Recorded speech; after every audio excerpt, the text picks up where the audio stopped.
जाती उम्र में 5 बड़ों की अहम मीटिंग मुकम्मल इत्तफाक राय के बगैर खत्म। तरमीम पर डेडलॉक बरकरार। नवाज शरीफ मौलाना फजलुर रहमान की जरदारी की आमद से कबल 1-on-1 मुलाकात। मौलाना फजलुर रहमान की तरफ से 25 अक्टूबर के बाद आईनी तरमीम पेश करने की तजवीज़। वज़ीर आज़म शहबाज शरीफ ने आज आईनी तरमीम की मंजूरी के लिए बुलाया गया वफाकी काबीना का इजलास मौखर कर दिया। कौमी असम्बली और सेनेट के बुलाए गए इजलासों में भी आईनी तरमीम पेश नहीं की जाएगी। मौलाना फजलुर रहमान आईनी अदालत की बजाय आईनी बेंच बनाने के अपने फैसले पर कायम है। जरदारी नवाज शरीफ हुकूमती आईनी मुसवदे पर मौलाना फजलुर रहमान की तहफ़्फ़ुज़ात दूर न कर पाए। ज़राए के मुताबिक मौलाना फजलुर रहमान ने नवाज शरीफ और जरदारी को आईनी तरमीम पर PTI को भी ऑन बोर्ड लेने की तजवीज़ दे दी।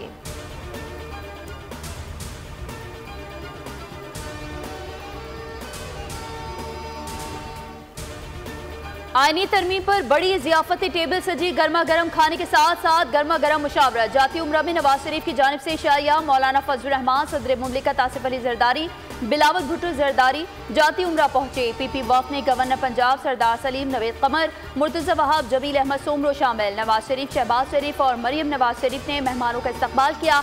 रहनुमाओं के दरमियान मुल्की सियासत पर गुफ्तगू। आईनी तरमीम के मामले पर मुशावरत की गई।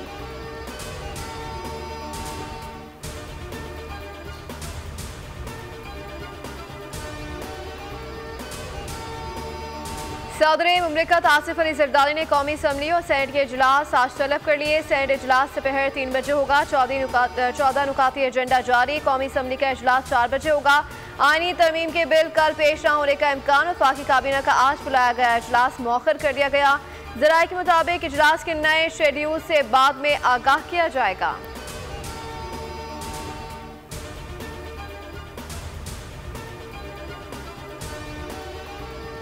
तहरीक इंसाफ ने कौमी असम्बली इजलास से मुतालिक हिकमत अमली तय कर ली। ज़राए के मुताबिक तमाम अरकान शिरकत नहीं करेंगे। सिर्फ चंद मरकजी कायदीन ही पार्लियामेंट आएंगे। PTI अरकान कौमी असम्बली की अक्सरियत मंजर-ए-आम से गायब और छुपी हुई है। अपोजिशन लीडर उमर अयूब कहते हैं पार्लिमानी उमूर से मुतालिक इजलास में भी शिरकत का हतमी फैसला अभी नहीं हुआ। मौलाना फजलुर रहमान से आईनी तरमीम के मुसवदे पर मुशावरत के बाद ही इजलास में जाएंगे।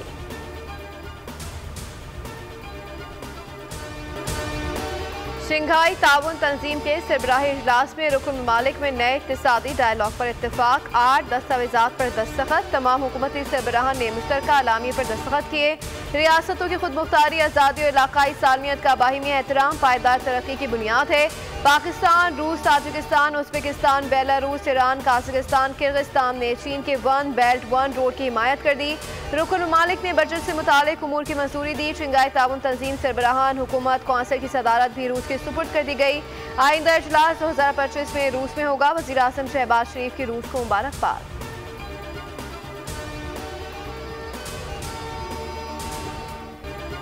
SCO सरबराह इजलास का कामयाब इनेकाद किया गया। उम्मीद है मुअज़्ज़िज़ मेहमान अच्छी यादें लेकर जा रहे हैं। नायब वज़ीर आज़म इसहाक़ डार की briefing.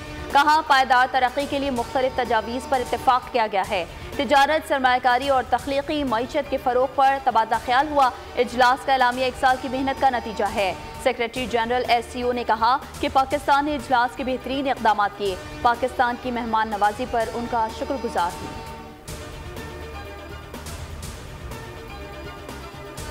Afghanistan is not only desirable but essential to fully realizing these great opportunities. The international community must step forward with urgent humanitarian support while calling upon the Afghan interim government to embrace political inclusivity, thereby ensuring Afghan soil is not misused for terrorism against its neighbors by any entity.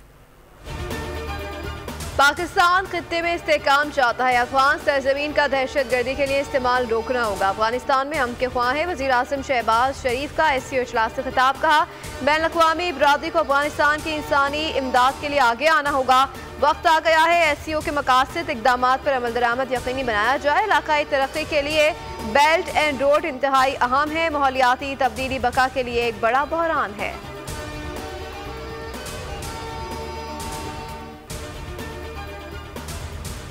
भारतीय वज़ीर ख़ारजा जयशंकर जहर उगलने से बाज आए। SCO conference में भी इंतहा पसंदी और झूठ पर मबनी भाषण झाड़ दिया। दहशतगर्दी और अलहदगी पसंदी की बात की, कोई तामीरी बात जबान पर ना लाए। खिताब में कहा कि सरहदों के आर पार दहशतगर्दी, इंतहा पसंदी और अलहदगी पसंदी से तिजारत और दीगर शोबों में ताउन कम होता है।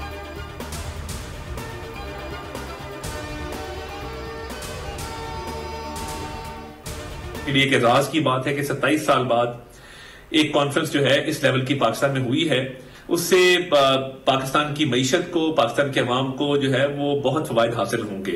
आज के दिन जो एक और अहम खबर आई है वो ऑक्सफोर्ड के चांसलर के इलेक्शन के हवाले से है।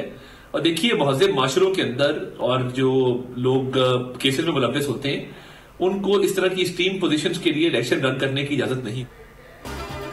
एससीओ इजलास के कामयाब इनकाद से पाकिस्तान के तशख़्ख़ुस में इजाफा हुआ। आने वाले दिनों में खुशखबरियाँ मिलेंगी। वफाकी वज़ीर इत्तलात अताउल्लाह तारड़ की गुफ्तगू का मुअज़्ज़ज़ मेहमानों ने पाकिस्तान की शानदार मेज़बानी को सराहा। ऑक्सफोर्ड के चांसलर की फहरिस्त में बानी PTI शामिल नहीं, इनमें आपस में इत्तेहाद नहीं, ये आपस में लड़ रहे हैं, किसी को कानून हाथ में लेने नहीं दिया जाएगा।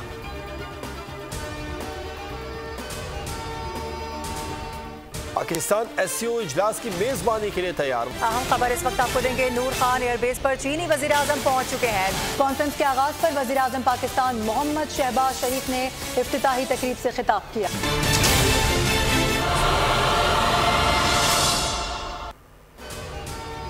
पाक सरजमीन पर अहम तरीन मुमालिक का तारीखी इजलास, बड़ी मेजबानी का बड़ा एजाज। शंघाई ताउन तंजीम पर बोल न्यूज की सबसे बड़ी ट्रांसमिशन, सब कुछ दिखाया, सब कुछ बताया। 4 एटमी ताकतों की शिरकत। दुनिया की 42% आबादी के हामिल 10 मुमालिक इजलास का हिस्सा रहे।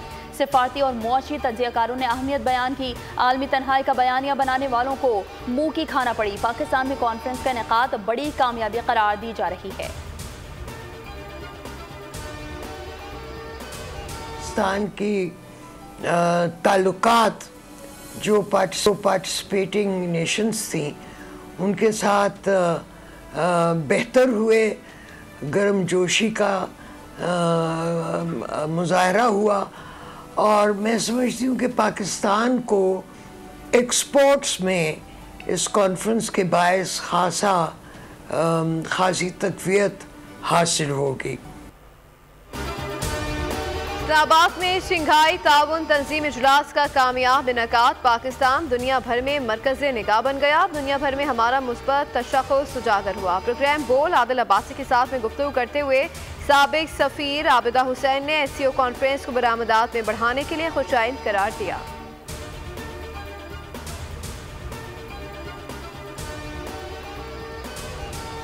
रूस में सारी फोर्स को ले जाएं और या आप वहां चेक करें या फिर वेयर हाउस के अंदर, बीच में रास्ते में मत चेक करें। वेयर हाउस पे इंटेलिजेंस की बुनियाद पे करें कि फलां आदमी और बहुत बड़ी स्मगलिंग में मुलव्वस है, और एक महीने के लिए कर लें। जो टैक्स इकट्ठा किया कर्ज में चला गया। अगर पूरे साल का टैक्स सिर्फ कर्ज में जाए तो मामला ठीक नहीं। चेयरमैन FBI राशिद महमूद लंगड़ियाल का FPCCI में खिताब। कहा, उम्मीद है शरह सूद में 2% कमी आएगी। रुपए की सलाहियत के हिसाब से अब भी टैक्स कलेक्शन 2016 की सतह पर है। हमारी कोशिश है कि मजीद टैक्स शरह ना बढ़े।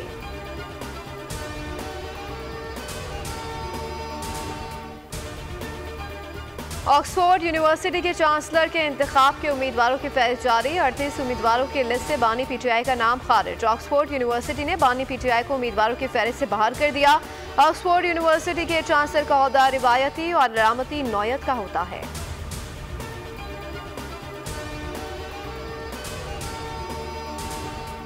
कॉल्स दी जाती हैं उनकी नाकामी के बाद, और बहुत ही खतरनाक तरीन मंसूबा इन्होंने बनाया, बच्चों को इस्तेमाल किया है। मैं सिर्फ इस सूबे की चीफ एग्जीक्यूटिव नहीं हूँ, मैं तमाम खवातीन को भी रिप्रेजेंट करती हूँ और मैं उन खवातीन के लिए मैं आवाज़ बुलंद करती हूँ। मेरी रेड लाइन है।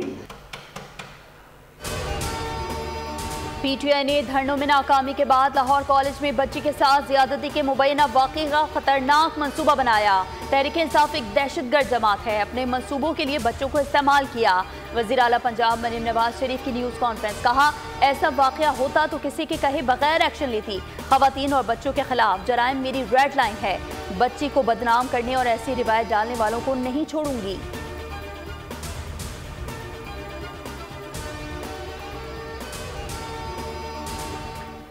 लाहौर कॉलेज वाकया, मुतासरा लड़की के वालिद की दरख्वास्त सामने आ गई। लड़की के वालिद ने लिखा कि उनकी बेटी चारपाई से ठोकर लगने से गिरी, जिसे अस्पताल ले जाया गया, जिसके बाद बेटी कॉलेज गई ही नहीं। सोशल मीडिया पर फैमिली को बदनाम करने की कोशिश की जा रही है।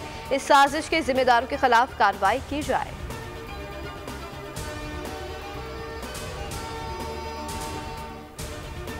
ओवरऑल चैलेंज है पाकिस्तान में, वो है ईंधन का और क्लाइमेट का। ग्लोबली जो रिसेशंस हैं, जो महंगाई है, उसमें सबने अपना एक रोल प्ले करना है। हमें अपनी सारी टेक्नोलॉजी को ईवी की तरफ लेके जाना पड़ेगा, हमें ग्रीन एनर्जी की तरफ जाना पड़ेगा, हमें ग्रीन एनवायरनमेंट की तरफ जाना पड़ेगा। उसके लिए हम सब ने अपना रोल प्ले करना है।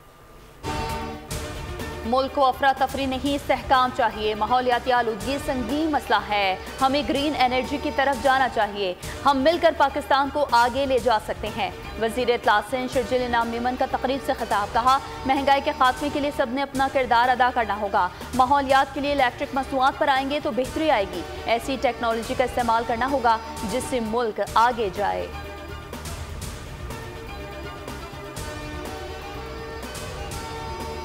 ज़ाब्ता तौर पे कनाडा ने कहा है कि इंडियन ज़मीन से वेव ऑफ टेरर उठी जिसने कैनेडियन सरजमीन पर अटैक किया। और मेरे लिए जो यहाँ सबसे ज़्यादा शॉकिंग बात थी कि कनाडा ने बाकायदा प्रो खालिस्तान तहरीक का नाम लिया और ऑलरेडी जो टॉप ऑफिशियल्स हैं इंडियन, उनको कनाडा से जाने का कह दिया गया है, इनखला का नोटिस उनको दे दिया गया है। 6 डिप्लोमेट्स जो है पहले कनाडा ने इंडिया के एक्सपेल किए। भारत के दहशतगर्द होने का एक और आलमी सबूत, कनाडा में दहशतगर्दी फैलाने वाले भारत के 6 सिफारतकारों को मुल्क बदर करने का हुक्म जारी।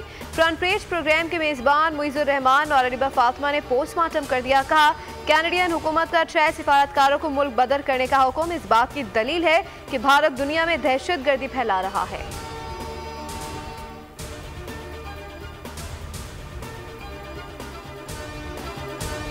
जनूबी एशिया में पायदार अमन के लिए मसला कश्मीर का हल नागुज़ीर है। भारत मसला कश्मीर के हल के लिए बातचीत के लिए हालात पैदा करे। अक़वाम मुत्तहिदा में मुस्तक़िल मंदूब मुनीर अकरम का बयान, कहा मकबूजा कश्मीर में इंसानी हुकूक़ के खिलाफ वर्जियों को रोका जाए। भारत 5 अगस्त 2019 के बाद के गैर कानूनी इक़दाम वापस ले। गज़ा और लबनान में इसराइली जारहियत के शदीद अल्फाज में मज़म्मत की।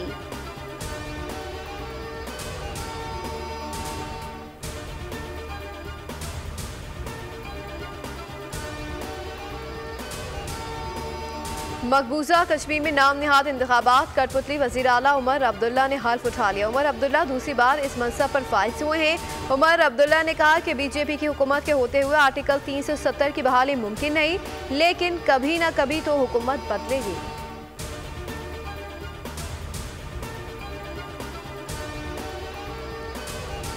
दहशतगर्द इसराइल के गजा पर हमले जारी। गजा में ताज़ा हमलों में 65 अफराद शहीद हो गए। जनूबी गजा बोतनिया में बमबारी से 10 अफराद शहीद हुए। गजा शहर में घर पर सुबह सवेरे हमले में 5 अफराद शहीद और मुतादिद जख्मी हुए। गजा में जारी इसराइली जंग से अब तक शहीद फ़लस्तीनियों की तादाद 42,400 हो गई।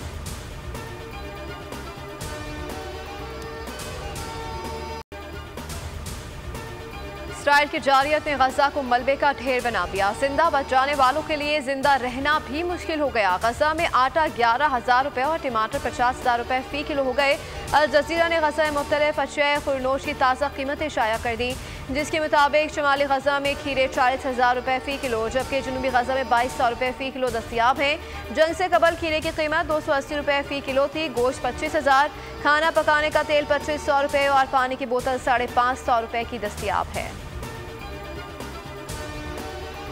इसराइल को फ़िज़ाई दिफाई निज़ाम में इस्तेमाल होने वाले इंटरसेप्टर मिसाइलों की शदीद कमी का सामना। बरतानवी अखबार फाइनेंशियल टाइम्स का इंकशाफ, कहा अगर ईरान की जानिब से इसराइल के मुमकिन हमले का जवाब गया और हिजबुल्लाह भी उसमें शामिल हो गई तो इसराइल का फ़िज़ाई दिफाई निज़ाम मुश्किलात का शिकार हो जाएगा। अमरीका भी यूक्रेन और इसराइल को एक ही रफ्तार से सप्लाई जारी नहीं रख सकता। इसराइली मिसाइल कंपनी के चीफ एग्जीक्यूटिव का कहना है कि वो मिसाइलों की पैदावार को यकीनी बनाने के लिए 3 शिफ्टें चला रहे हैं। अमन का नोबेल इनाम जीतने वाले जापानी तंजीम के रुकन फ़लस्तीनियों के कत्लेआम पर रो पड़े। तोशियो की मीमा ने कहा कि फ़लस्तीनियों को हर हाल में गजा की जंग जीतना होगी। हैरान हूँ कि जंग बंदी के लिए कुर्बानियाँ देने वालों के बजाय हमें नोबेल इनाम दिया गया। गजा में बच्चों की खून आलूद तस्वीर देखकर जापान के 80 साल पुराने मंजर की यादें ताज़ा हो जाती हैं।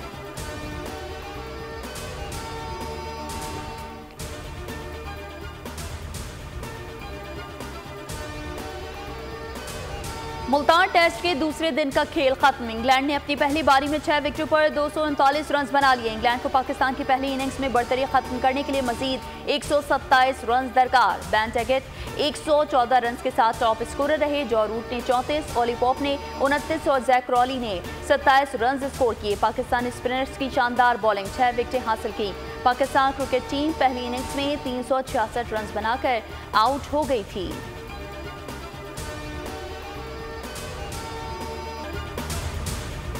पाकिस्तानी स्पिनर्स ग्रीन कैप्स को मैच में वापस से आए। शानदार कारकर्दगी से इंग्लैंड के बड़े मजमूए हासिल करने के इम्कानात खत्म कर दिए। नुमान अली ने इंग्लिश बैटिंग के किले में पहला शगाफ डाला। साजिद खान ने अपनी घूमती बॉल से इंग्लिश बैटिंग लाइन की सफों में तबाही मचा दी। इंग्लिश बैटर्स दोनों जादूगर स्पिनर्स के सामने बेबसी की तस्वीर बन गए। साजिद और नुमान ने अपनी पुरफरेब बॉलिंग से मेहमान टीम का ख्वाब चकनाचूर कर दिया। साजिद खान ने 4 शिकार किए। इंग्लिश बैटर को आउट करने के बाद उनका जश्न मनाने का अंदाज वायरल हो गया।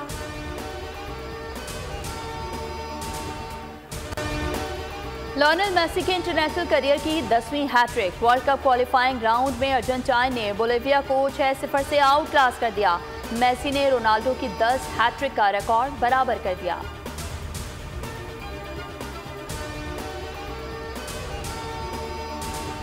मेरे ख्याल है कि ये बहुत अच्छा काम हो रहा है और ये ऐसे फेस्टिवल बहुत ज़रूरी होते हैं किसी भी माशरे के लिए। जो हम सोचा करते थे वो क्लियर होते जा रहे हैं कि वो एक मुबहिम सी और एक धुंधली सी कैफियत में हम लोग थे, लेकिन शायद इनके इन प्लेस की वजह से वो क्लियर होता जा रहा है।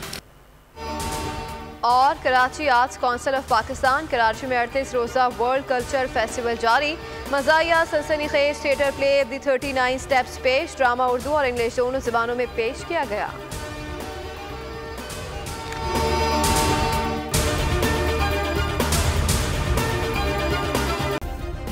सब्सक्राइब करें और बेल दबाएं ताकि कोई खबर रह न जाए।